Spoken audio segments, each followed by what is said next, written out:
violent. That's what we show, not private. Better keep to yourself, stay silent. If it come to the wealth, get violent. Start riots, violent. This why my money, my outlet. Hello, everybody. What is up? Episode 16 of the Out of Pocket podcast, brought to you by the Three Stooges, Kyle, Matt, Trevor. How's it going, listeners? Great to be back. Matt, Trevor, welcome. What's up, guys? Yo, what's good?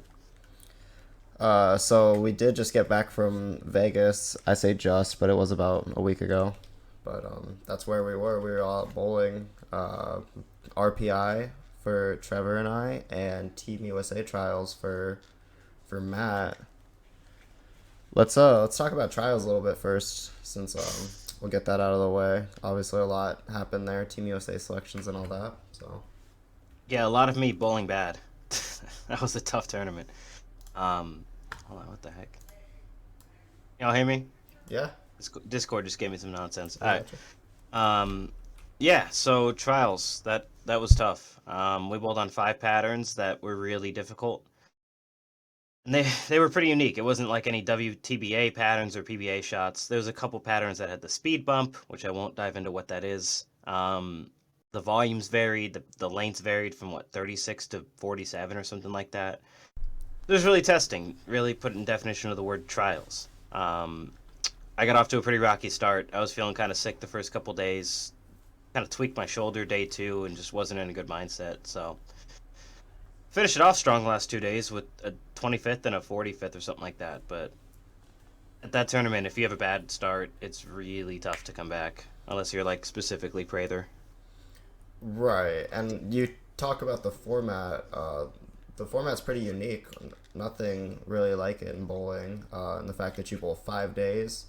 If there's 175 entries and you finish 175th, day 1, you get 175 points, which in most cases would be really good, but not in this case because you want to try and get as low a score as possible, obviously. Yeah, exactly. You can't have a triple-digit day. Like, that's just not going to get it done. I mean, Jacob led with, I think, 44 points over 5 days, which is nuts. So shout out to him for leading and winning. That was nice. Well, put that in perspective. That's an average finish at 9th for 5 days of the tournament. Yeah, against 175 exactly. Pretty good bowlers. So yeah, on a couple days where the left was not nice. So yeah, shout out him. Shout out all the people that made team. They bowled well. They're great bowlers. Right. Yeah. I mean, so we had the 4 winners. From both the U.S. Amateur and the all-around team trials. That includes the professionals. For the amateurs, it was Brandon Bone and Jillian Martin, respectively. I read, this could be incorrect, but it was the first time that 2 youth bowlers won both U.S. Amateur tournaments. So I'm not sure if that's correct or not, but regardless, it's pretty impressive. And then for the overall tournament, as Matt mentioned, Jacob Buttriff, our homie from Arizona, won on the men's side, and then Brianna Clemmer for the women's, who had a very great tournament as well. So great bowling to all of them and everybody else that got selected for Team USA. It's a pretty stacked team this year, as it usually is. So looking forward to the U.S. and some international competition. It seemed like USA wanted to kind of go towards the youth this year. There was a few people on both teams, men and women, that retired. So I think they're giving some people some shots that are under 30 to see, rebuild the USA dynasty, right? So that'll be interesting. I don't like that. Those youth bowlers are really good, so. Yeah, it's ridiculous. They all saw on it so hard. Well, Yeah, they do. it's kind of comparable to all the other sports nowadays, no? Where like players are just becoming better so much faster and younger. Why do you guys think that is, honestly? Hey, Rob, go for it. I just think that you see it in every sport. Human genetics are just getting better. Training's getting better. Coaching. We're just gonna keep getting bigger, stronger, faster. In bowling, that just means more rev rate, higher speed, and then the learning side is just people getting better coaching younger, so they're just seeing the lanes a lot better. I didn't start seeing like my ball reaction until this year, or last year technically. That's when I really learned to watch my ball reaction, make quick adjustments, and yeah, nowadays like Jillian Martin, Brandon Bone, those guys are just really good, Yeah. and they see the lane so much better than I did at that age, for sure. Yeah, totally agree. I think the key to any sport, with a few exceptions, is accurate power. And how can you get more of it? Um, right, there's always been the bowlers, even we grew up with, and the generation before us. You know, there was the high rev rates. You go back to like '90s. You take like the Bob Vespies of the world, right? A lot of power comparatively, less accurate. Well, then you get like Belmo, all the power, and he's a bit accurate. He's pretty accurate. And now Yeah, we're kind of very accurate. now, yeah, exactly. Now we're seeing that new generation come by where these kids, I mean, it's unreal at trials. It was so many people that just, there's people walking by me here. I'm at work right now, actually, in one of the phone booths. Just get distracted. That's why this room looks like it's 3 feet by 3 feet, which it is. Um, what was I saying? Yeah, all the kids now, I'm crossing with it. It's like everyone has a 500 rev rate. It's like that's the norm. So I felt like with a 400, 450 rev rate, I'm getting shut out now. you know, and they're accurate. They know how to play the lanes. They know where to put it. They know what ball to throw. What you were saying, more resources available to them. Yeah, a lot of things combined. They're pretty good now. Well, I don't remember which one of you two it was that I spoke with, but one of us was in Vegas talking, and we mentioned that like back in the day, like the only way for us to get better was to go out to these tournaments and get our dicks kicked in and learn like about patterns and stuff like cheetah, shark, chameleon, like back in the day when there was only like 8 total sport patterns to bowl on. But now there's about 800 total sport patterns, and you can find almost all of them online. And you can even look up like videos of like lane play strategy, like what balls you should use. So, yeah, I would say there's definitely a lot more resources out there available to the younger generation that helps them out a lot. Yeah, and they have no fear too. Like they're too young to feel fear. They just go for it every shot, right? It's like the Simonelli technique. You can't squeeze it if you max it out every shot. It's facts. Except we were watching somebody and they maxed it out every shot and then they squeezed it when they needed it. I forget who. But Oh we my God. Forget who, or you forget? No, I would love to Oh, I name drop actually them. forget. I actually forget who it was. I think I know, but yeah, I don't. No, I who don't was wanna it? say. Give me a hint, because I remember it happening, but I don't remember who it was. No, I don't either. I I was was say he thinking. can't give a hint if he doesn't remember. No. So I was thinking. My initial thought was Prather when he Brooklyned, but he doesn't max it out on every shot. No, So I don't think it was him. I think it was somebody at the RPI though. No. Oh, I think it was Mikey Schleball when he went 4 through the middle. Holy cow, that's He right, maxed dude. That's so out of No, 'cause pocket he to gets bring up. he gets all over it. That's, Yeah, I've seen that guy on Instagram. That's inhuman, bro. He hits it harder than EJ. I think he might, honestly.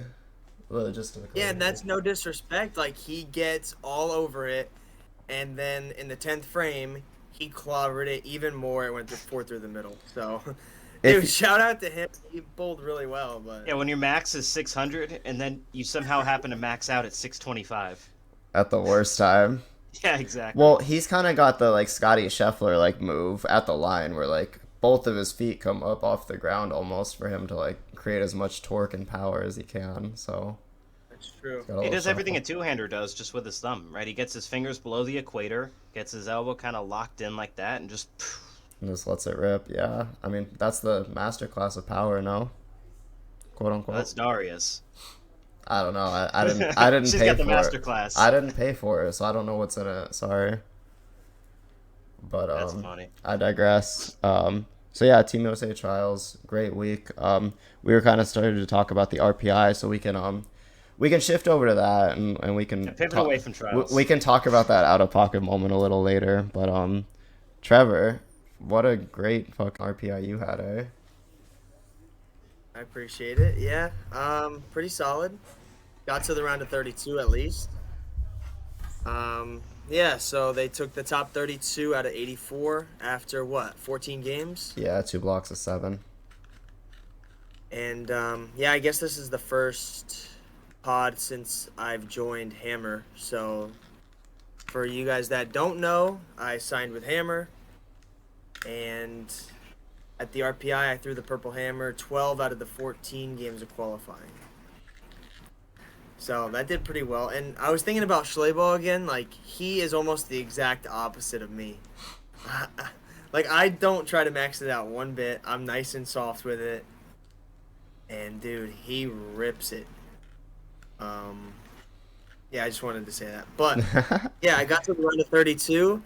And I faced B-Rob, Brian Robinson. Shut up, B-Rob. And, yeah, dude, B-Rob, he beat me. He beat me 3-2. So Hello, PTQ grinder. yeah, I feel like there was a lot of PTQ guys there. Trevor, Which makes sense. do you think we could bring up what you said about B-Rob? I don't feel like it's not like a mean thing to say or anything. It was kind of funny though, how he was like up at the table, like he was joking with you and stuff, man. Mid-match. Oh yeah, dude, he talks a lot, man. Yeah, he does. He's a talker. Which is fine as long as I'm not bowling you in a match. Yeah, I'm trying to be serious, and he's just chatting away, which I think that's his tactic, man. I think that's his way of relieving the nerves. I don't think it's an offensive tactic. You think it's like nervous energy? I think so. Hey, well, whatever it was, it worked on Trevor. Yeah, get wrecked. Yeah, but bro, game 5. Game I 5 know you I want to was down- show. I'm making Wait, a wait. comment Why mid-match. don't you tell them about like the match leading up to this point? Because something cool happened in that match that hasn't been mentioned. Okay, so game 1, I throw the Purple Hammer, and I shoot like 266. So needless to say, I'm up 1-0, and this is best 3 out of 5. Okay, so game 2, I think I go strike, strike, spare, open, open, open. Game 2. Or maybe this was game 3. I know game 2. Oh no, game 2, I still threw the purple, and I lost like 238 to 232. I missed a spare in the second. Probably should have been up 2-0, but it was 1-1. And then we get to game 3. I'm still throwing the Purple Hammer. Like I said, 3 opens in a row. I remember I ran to the bathroom, went to the bathroom, came back, switched to the 3D offset attack, and I think I punched out game 3, which I didn't really have a chance. So I think I lost by 30 that game. And then we get to game 4, and T-Rob throws a 12-bagger with the 3D offset attack. I shoot 300 game 4. His Like a second third-person of the commentary day, there. by the way. Yeah, second of the day. 1 in qualifying, 1 in the bracket match. So we So talked that- about it on last week's pod that you only shot 1/300 all of last year, and you doubled that in the span of about 8 hours. Yeah, so right now I'm leading 2023 between the 3 of us with 300 games. So you're probably gonna win, but maybe I'll take up like 4 leagues in the summer and just come after you. We'll see. But anyways, Sub so grinder? yeah, the super sub league grinder. I'm posting on Facebook every night. Who's looking for a sub? I can bowl at X center, Y center.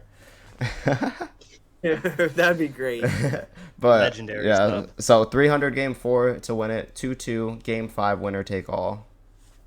Yeah, game 5 winner take all, and he started the game way better than me. I think he went spare 5-bagger. I was kind of fiddling around at the beginning, and then it was the 8th frame. So I think I struck in the 6th, struck in the 7th, 8th frame. I leave a 7-10, which wasn't that bad of a shot, honestly. I just probably, at that point, should have moved left. So 7-10, I'm thinking that locks me out right there. And then B-Rob opens, I think, in the 7th or in the 8th. Yeah, he started B-Rob throwing. opens. Yeah, he spares, he opens, he spares again, gives me a chance. and then in the 9th I strike in the 10th and the 11th. If I strike in the 12th, I shoot 214, and if B-Rob spare strikes, he also shoots 214. And Kyle, why don't you tell them what I left in the 12th shot? Man, I'm gonna be honest. Like we're talking about like when you max it every shot, like it's easier to squeeze. But when you don't max it every shot, like it's probably a little natural. I don't really think he squeezed. It was a good shot, maybe a little in front of him, but it was a high flush 7-9, like 8 back. Like if you've bowled at the South Point Plaza, you probably know what I'm talking about. You don't really get this kind of a 7-9 anywhere else. It's hard to 7-9 on the GSXs though. That's what I'm saying. Yeah, his Head ball pin always comes off the sidewall better. his ball slowed down so much, like the head pin kind of went in front of the 7 almost. It was really weird, but Yeah, there's so much oil there, you wouldn't think that your ball's gonna like curve right at the last second. yeah. But anyway, so 7-9. So now B-Rob just needs like 18 or something to win, like spared 9. Yeah, and he went spare strike, beat me 214, 212. So that was a sad ending. I should have won. I threw. We both tried to give each other the match, but ultimately We call that a double dump match. When you both got money on the other side. and I The Pete Rose technique. Yes, sir. He'd always we were bet on both himself. bowling Put him in well. the Hall of Fame. Oh, that's facts. He deserves it. Go ahead. What was I saying? Oh yeah, we were both bowling well, but we were both making like untimely mistakes. And yeah, B-Rob threw about 3 or 4 Brooklyns that match. And he was carrying the Brooklyn too. Nah, he was lined up for Kyle sure. sat there and watched. Kyle, you were watching pretty much the whole match, right? You went and grabbed me waters, but Yeah, I watched most of the match. Well, his lane play technique was what really blew me away. Was how you were talking about. He was throwing snowballs in practice, like he didn't throw an actual single shot to line up. And then the second the lights come on, he takes a UFO alert at like 6,000 turtle wax polish, jumps to like 4th arrow, and just starts slinging it to the right. They hit it with the car wax. Yeah, he hit him with the JT Jackson turtle wax. Oh my god. But That's the funniest thing. yeah, but no, it was sick. Like he was getting it back from a place that like most people couldn't get it back. So I mean, kudos to him for breaking him down. And then T-Rob throwing the urethane, left of where he threw the snowballs, but right of where he was throwing the reactive. Like they did a good job on that pair for sure. Yeah, that sounds like a recipe for success, especially in that building. If you can Yeah, get that your ball was to back strange, up at though. the rangefinder, you'll be fine. It'll strike every time. Well, if you think Yeah, about it, you delete both sides of the cliff that way. No, like you're not gonna have Exactly. overhook to the right, and you're gonna have all this like puddle in the right Shit part of the inside. lane. Yeah. Can overhook from right because there's enough surface right, or there's enough friction right for it to slow down early enough to not bounce. Right. So shout out B-Rob for his lane play strategy. God damn, he's got the meta. yeah, he never threw that UFO alert in practice, not one shot. It was on the rack. He knew what he was doing. Yeah. He pulls it out frame 1 and just starts. I mean, game 1 I did win, so I think it got better too as the match went on. His UFO alert just started striking more the later in the block or the later in the match. So yeah, kudos to him. He did me dirty. Yeah. Sounds like that ball. Not mine. Mine, I don't know, Trevor. You saw my UFO alert, dude. It used to hook. I know it's not hooking anymore.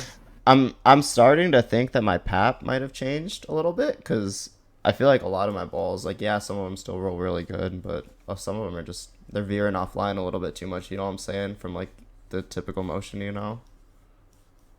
But that's Well, I noticed that a lot of your balls were just not rolling that well. Yeah. Or so- just, I don't know. It's not even, it's just like you couldn't control the pocket with them at times. Yeah. Maybe I just suck. Exactly. But no, I mean that's like a lot of people don't think about that. Like you need to update your pap like once every like year and a half, 2 years. Because think about if you go through like a fit change, you change your ball roll tilt a couple times, like all your balls are going to be rolling on a completely different axis. So you never know when you need to change Very your true. layouts. It's so weird. I pulled up Facebook to go on the out of pocket page, and like the third thing I saw was T-Rob's post. I shot 2 300s. Targeted. Yeah, no kidding. Jeez. They hear you. As the human race is collectively surrendering to the AI minute by minute. Yeah, Microsoft just bought the open chat thing or whatever. GPT. GPT, yeah, for many billions. I hate that actually. Yeah, I saw a funny tweet from a poker Twitter. Is like, I've never seen so many people rush to get AI off their profile after all that. Yeah, it's true. I mean, well, think about what people thought AI was like 10 years ago and where we're at now. Yeah, exactly. I think it's funny though. I got a guy at work. He in our Slack chat, he has his AI Lensa picture as his profile picture. I think that's the funniest thing. I'm gonna keep my comments to myself, but it is a little hypocritical, and you know it. But it's okay. You should just send it on your work picture now too. Fuck it. It's my Twitter picture. Yeah, I know. That's why I'm calling you out subtly. Oh, I'm all about it, dude. I'm total stan. I can't wait to merge with AI. Whoa. Yeah, that just took an immediate left turn. I kind of thought so, but we haven't talked about it. I mean, if the robots are gonna take over, then like, I don't really think we can fight back. So Yeah, I'm joining their side immediately. Like, get me out of here, right? So, Hey, who did you say bought Chat GPT? Microsoft. Okay. I'll leave the That's been conspiracy all theories over to Twitter. be, but yeah, Yeah, Duster, I know the cool. gears have been turning. no, I was actually kind of. I lost my train of thought, but I was listening to Trevor because I thought he was gonna like fact check you or something. No, bro, I don't know as much about it as y'all, so Hey, I don't know I don't shit, know. man. I'm not. I jumped out of the rabbit hole a long time ago. Whatever happens, happens. Which is really sad. When you were in the rabbit hole, man, that was pretty fun. Yeah, it was fun, but until you kind of learn that you're connecting all these dots for nothing, and my one individual purpose isn't gonna save the world, you kind of start turning your mind and your heart towards other things. For me personally, I kind of look for like things in my own personal bubble. Like if I can make a positive impact on like one person without letting them know that the world's probably gonna end in the next like 40 years, then that's what I go for. But yeah, the rabbit hole was fun, but I'll just accept my spot on the Matrix and go about my business. Thank you. Man, I didn't realize you were an existential nihilist now. That's cool. Why are there always labels, Matt? You are the king of labels, dude. Why does everything have to have a label? How else can you categorize things? Nothing. Let everybody be their own goddamn person. Labels are the reason where we are. Just putting this out there. But I'm not going to turn this into a goddamn lecture. Matt and I have had this argument before. Which is funny, because actually, scrap that. I'm not going to go down that train. That was not for the pod. Too out of pocket. Yeah, we'll fight Yeah, about it too out of afterwards pocket. over dinner. That train of thought was very out of pocket. But yeah, so we've kind of steered off from the bowling a little bit. But anyways, everybody that's listening so far, thank you for tuning in. If you haven't already, be sure to check out our Facebook, Twitter, Instagram, mainly our YouTube. That's going to be the main hub that we're uploading on. So subscribe to us on YouTube, like, comment. We're going to grow it on YouTube, and very, very soon we will be uploading the podcast on Spotify and hopefully Apple Podcasts too. So you'll Forget be the giveaway. yeah, and don't forget about the giveaway. 500 subscribers, PBA game. Maybe even something better now. The PBA game's probably outdated. We're gonna be waiting We're for trying to PBA 2024. give you people stuff. We are trying to give you stuff. We just need you to reciprocate some love here. So please, let us give you stuff. Yeah, and Trevor said he has a lot of bowling balls that he's trying to give away. So once we hit that subscriber mark of 1,000, be sure to hit up Trevor because he's got a ball for you. So basically, I have Signed T. Rob ball. and shirts. I have Storm shirts and bowling balls that I'm giving away. But yeah, if anybody needs a ball, please message me. I hope you guys have me on Facebook too. I answer everybody's message, and they're coming in pretty often nowadays. So Well, Yeah, just shoot you me a mentioned message. shirts, Trevor. Why don't we do that? Why don't we make the target goal a little lower for now? How about 100 subscribers for a T-Rob jersey signed? Okay, what are we at right now for subscribers? 67 or something? I saw YouTube? 68 yesterday. You're talking about Yeah, why don't we combined? do that? Or what? Like 100 subscribers, 250, 400. Like make them. Yeah, we'll make it a little Make. more obtainable. We'll start at 100 subscribers. That's our first giveaway right now. And Trevor, you accept? We're gonna give away a signed T-Rob jersey. I accept. Yes, sir. Okay, sick. If I that- subscribe on Yeah, my we'll- work YouTube account, that's our 69 subscriber. Nice. Yes. Nice. And then Matt, you can win the jersey when we pick a winner. Exactly right. Dude. If Hey, all three of us have subbed, we have a what 3% chance of winning our own giveaway. yeah, Winning my own rigged. jersey. I mean, life is rigged already. We might as well rig our giveaways too, you know? Why don't we just subscriber bot the podcast channel at this point? I have won a rigged giveaway before. I won't tell that story though, but I think Duster knows. It wasn't from 4chan, right? Oh, Fortune. No, Oh. no, you're thinking of something. Yeah, very- I am no. thinking of something, but that was rigged and we did win. Can we tell that? I think Yeah, that's a great story. that's a good out of pocket podcast story for sure. So, a long time ago, if anybody remembers the International Art of Bowling, the Deandra might still run it, but it was founded by Deandra and Belmo a while back. It was mainly Kind of pivoted to EYT. yeah, a it's little kinda bit. like its own thing, It was like the starter.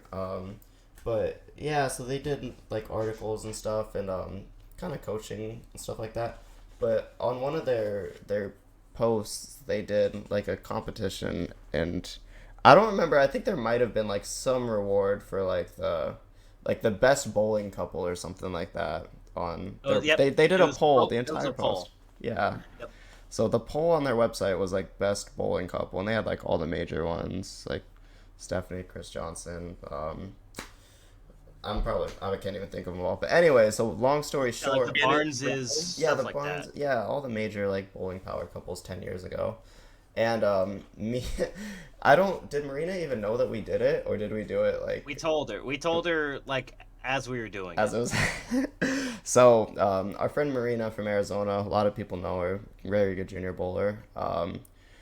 We went to 4chan, not me and Marina, but me, Matt, and our other friends, and we said, hey 4chan, we have a little like competition, and we want to throw our name in the hat, so to say. Like, can you guys write in me and this girl, and we want to see if we can win the giveaway, like as a write-in.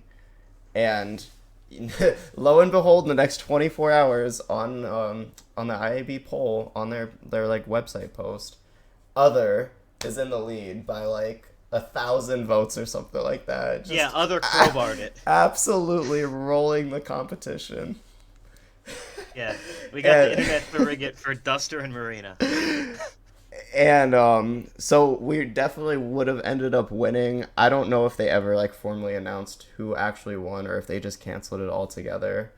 But that was definitely we- out of pocket. We were just little 15, 16-year-old shitheads, so we were just kind of finding ways to like entertain ourselves and pass the time. But rigging a major bowling poll in one of the big like journal websites, so to say, was a lot of fun for sure. I'm actually gonna see if it's still up somehow. I don't even know if the IAB site is up, but let's see. Hey, so who actually got all those people to vote for you guys? Your friends? No, we went on an anonymous message board. Trevor, I don't know if you know what 4chan is, nor does like 99% of our audience, honestly. No, you guys were saying that word. I didn't know what it was. Yeah, it's like a Reddit really before big- Reddit, but It's like definitely- anonymous Reddit Yeah. with more users and more Right. garbage. We posted there saying, "Hey, can y'all just do this? Can you all rig this contest for the lulz?" And they did it. Yeah, they just sent a bunch of random anonymous people, and they went and wrote in me and Marina for this random poll that they have no clue what's going on. we include- Yo, we put a cheeky we little lied. story in Yeah, there, too. we lied for sure. We were like, whoever wins this competition wins like a 4-day cruise or something like that. Like, Yep.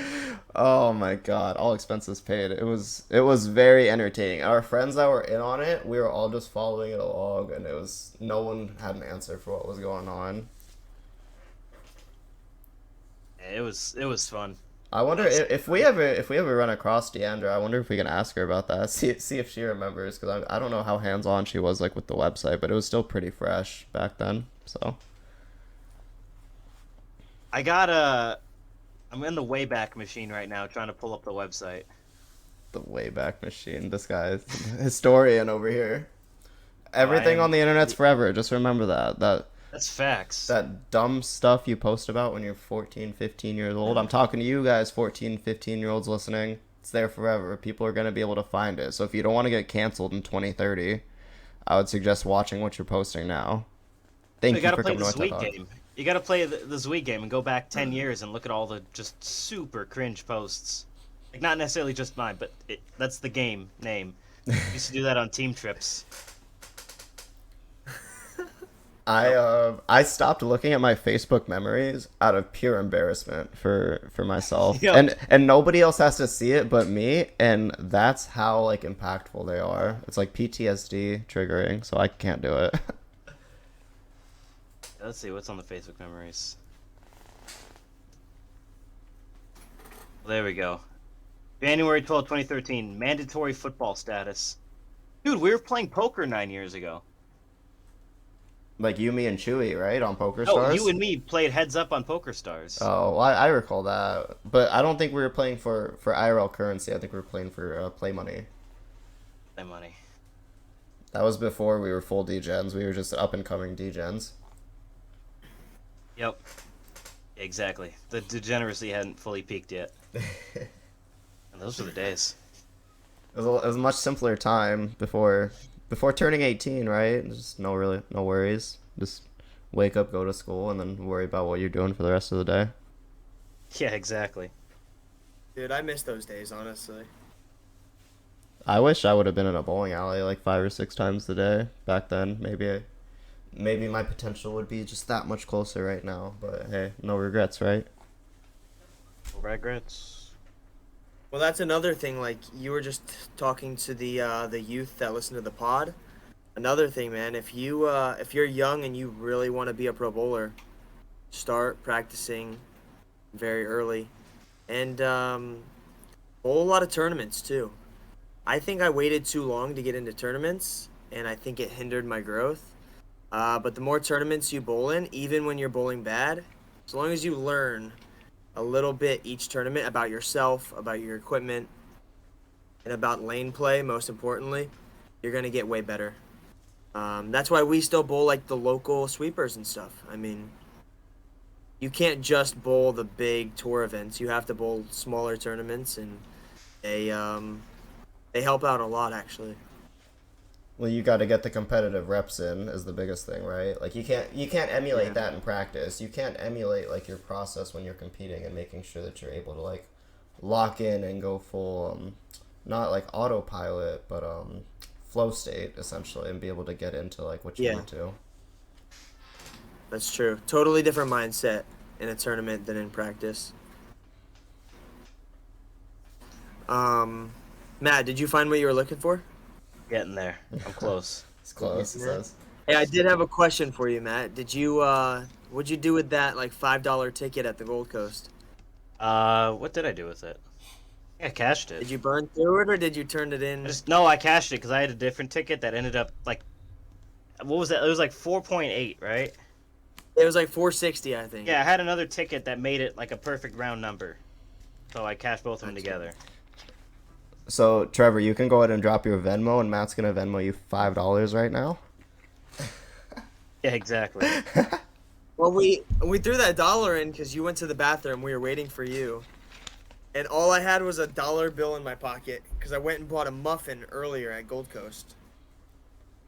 And, Matt was the one playing. I didn't know how to use that machine, 5x your money. Yeah, and then I just gave it to you. So It wasn't even like that, too. You hit like 10x on the bet. You bet 50 cents and turned it into 5. Wow, he went for 2 spins with $1? Yeah. Dude, this guy needs to teach me how to 50-cent gamble, burger. dude. Dude, there's machines there. You can play for 1 cent, one line. They're just not common. yeah, that's not even worth it, bro. Yeah, it is, because you get enough value in free drinks. Yeah, I was going to say, if you're getting faded, that's better than 25-cent Keno at the bar, because You go in a cooler, that $100 you put in can drop down to 60, 40 real quick. So I play 5 cent video poker. Are they gonna serve you though? I feel like some places in Vegas they have that little light underneath the bar nowadays that like you have to like play or put in a certain amount before you can get drinks. Hey, put in the 20 and then play 5 cents, and then you're good. There you go, pro tip. Come on, know all the tricks. Let's go. Oh, and I remember out in Vegas, Duster was he was telling me, do not go to the pie gow table.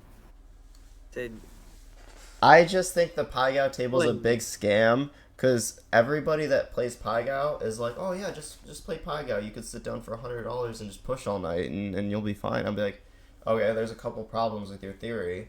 One, what happens when you start losing? Now you need to win hands to get that money back. And two, if you're just betting 5 on the hand and you're not betting the bonus, progressive, or all the other side pots, like, you're not going to make money. So, like, you need to bet more than just the bonus. You need to be playing for more than the tie, which in Pai Gow takes a lot more than people tell you to. And you can't just bet the minimum and hope to tie, because then you're just sitting on your thumb, basically. But I know a lot of people no, love that's Pai true. Like, Gow. what kind of mindset is that? Like I know Darren Tang's mom loves Pai Gow, as she should. When you Yeah, only hit a hit for like progressive, 300K or something. No big deal. yeah, 7 card straight flush at the Orleans. That was a Team Trials 2015, I believe. Actually, now that I think about it, because I'm pretty confident I was in town for a tournament when that happened. 15 or 16, one of the two. It would have been 15. I bowled 15. I don't remember that happening. It was around Ooh, that time. it might have been the year after in 16, like you said, because I might have been there but had not bowled. I remember being in Vegas for trials though. So I don't know. Not too sure. E- Bro, I e- can't either find that way, poll. We gotta add that in post. I've been we'll, looking for 10 minutes trying to find that poll. we'll look later off pod, but I will spend hours on that, you know it. I want to kind of touch back though, because like Trevor had mentioned, he said he waited a little bit too long to start bowling tournaments. When was your guys' first like big adult tournament? Because obviously juniors is a little bit different, but I'd say big adult tournament, like regional and above. Yeah, when you say big, how do you define that? Anything that's a regional or bigger. Like I would consider like a $2,500 CBE like on par with a regional. Yeah, okay. So something that kind of pays like a couple thousand. Yeah, plus. but it has to be an adult tournament. Even if you bowled as a junior, like I'm not talking like Right. junior gold or anything, or like Pepsi. Cause I bowled my first regional. I was 16. I remember I was a junior in high school. I was already bowling JVTs and stuff, but it was the regionals in Vegas. I know Mikey was looking for a doubles partner, and I mean I wasn't like a great bowler, but I was just some like snot nosed like junior kid that was pretty good. So I got to bowl with him. Then I bowled the non champs on Friday. Made the first cut. Beat my good buddy John Diso. Just like I did in league on Monday. In the first round, and then I lost in like the round of 8 or whatever. And then non-member the day after with Mikey. Didn't bowl so hot because I didn't quite understand that even though we're bowling on 2 different patterns, that it could play completely different the second day, which is exactly what happened. So that's something I'm thankful I had the experience early, because I used that experience and applied it to future performances. So yeah, that's my answer. I was 16 when I bowled my first regional. Yeah, first regional. It'd have to be a regional for me. I didn't really bowl many big cash tournaments like that. You know, besides 8 gamers, 10 gamers, stuff like that. Yeah, it's got to be the non-champs. I don't remember. I guess 2015 non-champs. I mean, I bowled team trials in 2015. That was a pretty big one. I'd say team trials. Yeah, I mean Yeah, team like, trials 2015 because I didn't bowl anything my freshman year before that. That was my freshman year, so yeah. How'd it go? I do remember this though. My first regional cut. It was right after trials. I think it was the.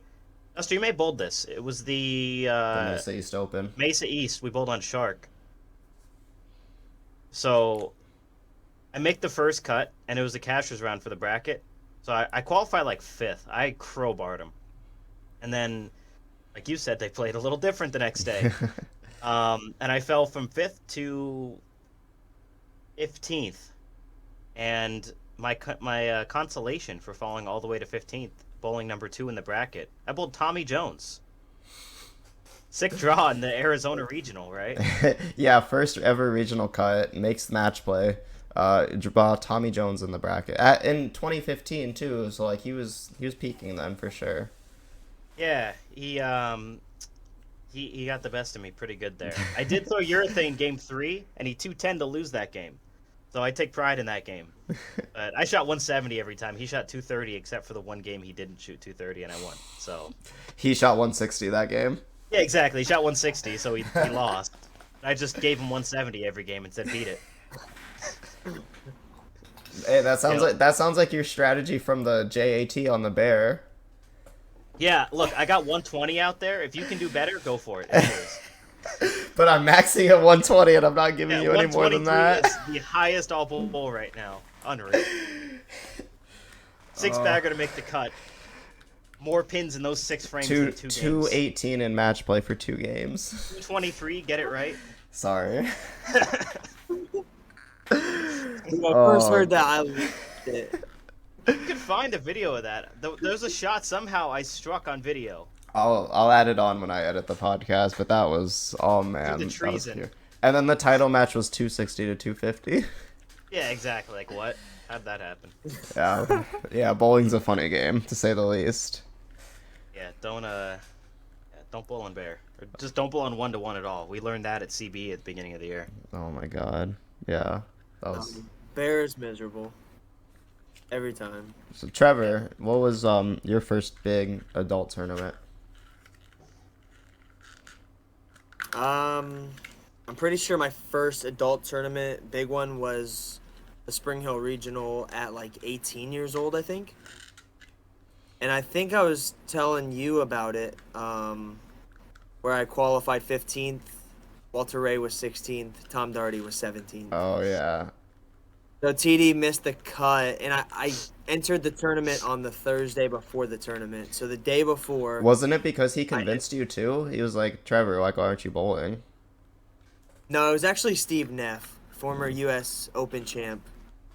Because he lives real close to me. So he called me, said, hey, I'm putting you in the tournament. And because of that, Tom got knocked out. He didn't make the – he cashed. He didn't make the cut. And then, my first game of match play was against Walter Ray. And he beat me for sure. I think it was like 230 to 210. And I qualified 15th, ended in 16th. First ever match play, 12 games. It was did not go well. Well, at least you only had to bowl 12 games. When I first started bowling regionals here on the West Coast, it was 8 games of qualifying on Saturday, cut to the top 16, and 16 games around robin on Sunday. So you're basically that's a bowling lot, another bro. 2 8-game blocks. I made that cut a couple times in different centers, and it was exhausting. Well, the format or the tournament that I was telling you about in Vegas, Trevor, where I was tied for the lead with like 2 games to go. I mean, I guess we're talking about like early regional stuff. I think so. Going back to non-champs, I think I was 17. I don't think I was 16 because I was 16. I turned 17 later in the year, and bowled a regional in Arizona, and it was on Wolf. So it was like a real regional, not the Vegas regionals, which those are real regionals, but like non-champs and non-member, all that. So real regional, all the players, all the best. And I qualified 15th. We're going on Wolf. I'm a little two-hander. I'm not very good on short still. Just have a really good day. I'm throwing reactive at the end of the day on short. Like back in the day when, I don't know if anyone used to watch like Belmo on short, but he would be sliding like into the left cap, throwing it to like 1-2 and slinging it back because that was how short patterns used to be back in the day. And I wasn't doing exactly that, but throwing reactive on short, and I threw the last 4 for 248 to make the cut by 2. I think I tripped the 4 second bowl in the 10th or something to get in.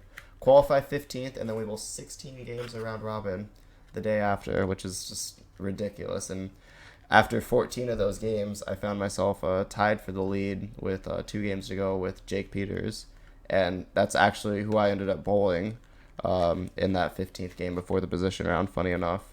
and we hit a tough pair. He beat me like 200 to 180, and we were both out of the running for the lead at that, or for the win at that point. But ended up finishing 5th, and like that was my 3rd regional at the time. So I guess I can thank the 16 game format, because with 12 games, I don't think I'm not even getting there. I'm not even close.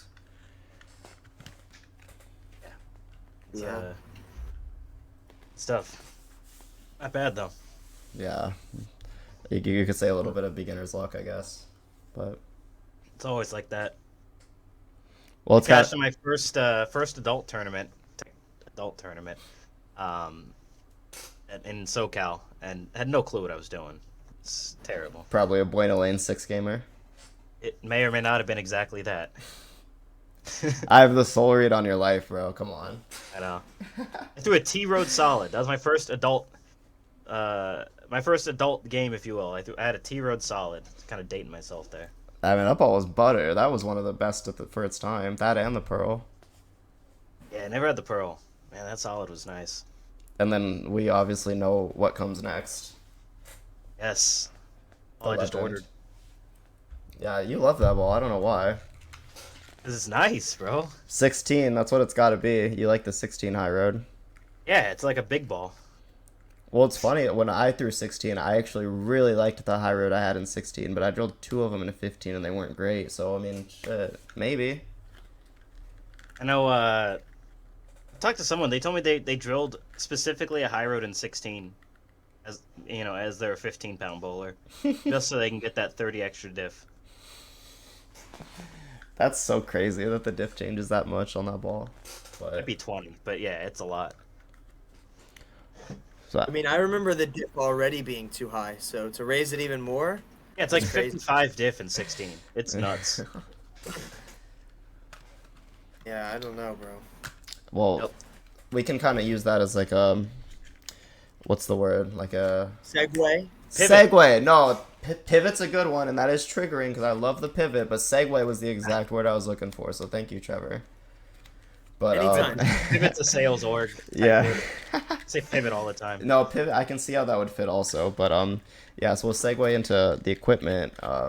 Matt, you talked about Storm has some new balls out, and has Brunswick announced anything since their first initial launch of the year? No, but those balls are not out yet, and they're on the way, so we can definitely talk about them. Wait, they're out. They're not out. Are they announced? Yeah. Yeah, we doing that But you thing said- again. I know. Oh my God, they were gonna leak it. Trevor, No. T-Rob is back with the leaks, guys. You heard it here first. What's the new ball? I'm dying to know.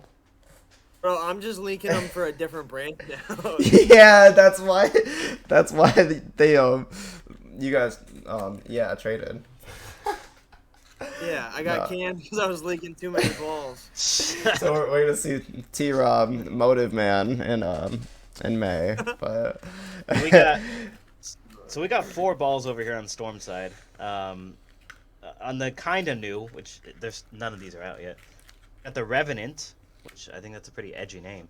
Look at the logo. It's icy. well, me and John's son JT talked about it on League Monday. You know why it's called the Revenant, right? Oh, no. Because it's a ball that's being reborn, Interesting. which like the original ball was also like a slang for a ghost, and so the Revenant is like the second coming of like its spirit. So that's why I really fuck with that, like that marketing there, that name. I'll Yeah, tip my cap there. Interesting. Yeah, so we got that. That's gonna be really cool. And then the Absolute, which is on the way right now. It looks like it's almost like a virtual energy with the yellow label and the green and the black like that. 714C. 714C. Yeah, exactly. So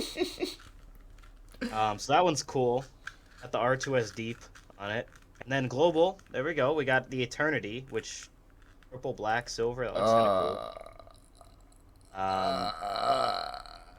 What? Leak. I No, it's have already- not no, seen that one on Facebook, my friend, dude. I saw a pro It was still supposed to be teasing yesterday. it. No, I saw a pro post about it yesterday, and they didn't drop the name or the color. Okay, it was shared yesterday by Bowler's Mark. Leak. Oh, good. Either way. No, I don't. I think the other one was posted for sure. I don't know if that one was posted though. This Hey, Bowler but Smart posted isn't on Instagram? I bet Bowler Smart's leaking too? To be honest, I don't think they're supposed to be. Duster, you're the worst Yeah, because bro, you you make can. everybody feel You're bad about tripping, talking about dude. bowling Go balls. on Bowler Smart website. It's right there. Nobody should feel bad for me New taking the arrivals piss with and you guys. pre-order. Get off me. So, like I said, we have the Eternity, which that ball's gonna be nice. S84 Pearl, really good cover. And then the TNT, which I think is gonna be really practical. Looks pretty early, rolly. It looks like an uproar, but with surface. So I'm Right. excited about that one. E-Trax plus solid, which is like micro tracks, but a little weaker, I guess. So it's gonna be good. I'm ready for those. I am gonna defend myself against T-Rob saying that I'm shaming you guys. That I've been on staff and I've worked for an online retailer, and can confirm that sometimes the online retailers do leak. Yeah, that's fact. They do Whether leak. but sometimes I'm sure it happens with permission. Sometimes maybe not. Who knows really? But regardless, I'm literally just ball busting my friend. Yeah, bro, I can pre-order it on the site right now. There's no way it's not like a thing. No, I know. Oh, I know which post you're talking about too, though, where it wasn't exposed. So And Trevor's a savage, dude. He was the one that was screaming leak way before me, and then he still finger points me like I'm shaming you guys. He goes for I the was attack just and then hoping throws me under the bus, dude. What a I'm savage. just helping you say what you wanted to say. I knew what was coming. I saw your face, bro, and I was like, oh, he's about to call him on it. You- I double check these things now because we're not here to leak stuff. yeah. But, you know. Or maybe we are, and that's what we're gonna do in the are, future. bro. And all It would this, be cool if all we were the this source is of the just leaks. predictive programming, dude. Just like the TV shows. We know what we're doing. I mean, combined with now me and T-Rob and one of our buddies who's on another company's staff, we would have access to every leak, right?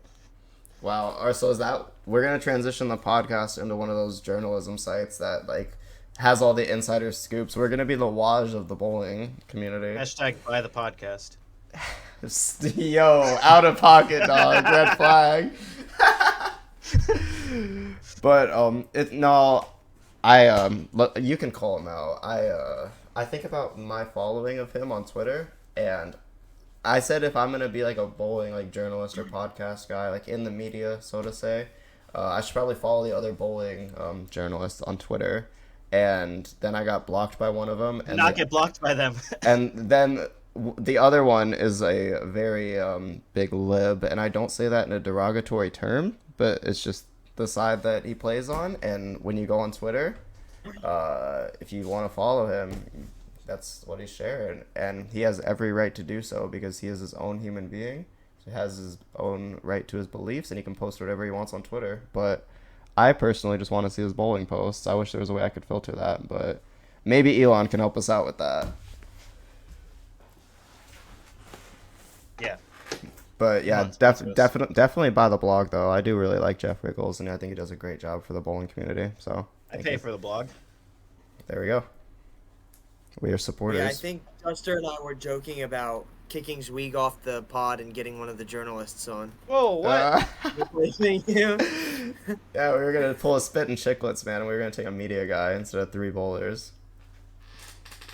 Okay. I didn't know this wasn't a democracy. Democracy is a dictatorship, and the No, guy, Kyle's the the guy dictator. the guy that's on Trevor's sweater is the one's running the show. Wow. Slim Shady. Yeah. Okay, let me get into some of the Brunswick releases. And no, I don't have any notes in front of me, so I'm just going off the dome here. So I know one of them is the newest knockout called a Knockout Bruiser. I have not thrown any of the knockouts. I know there was the black and blue that everybody liked, but I haven't thrown that yet, so I'm excited for the knockout, and they're all on the way too. We have a Radical Katana Assault. And the Radical balls have been really good for me so far, so I think that's going to be a nice release. Third one, I know we have the Envision Pearl, I believe. I know there was another Envision.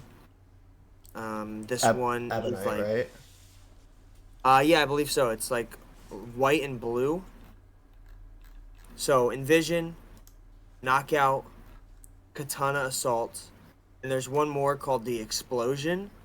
I actually saw somebody throwing it at the RPI, and it looked really good. So those are the 4 new releases from Brunswick.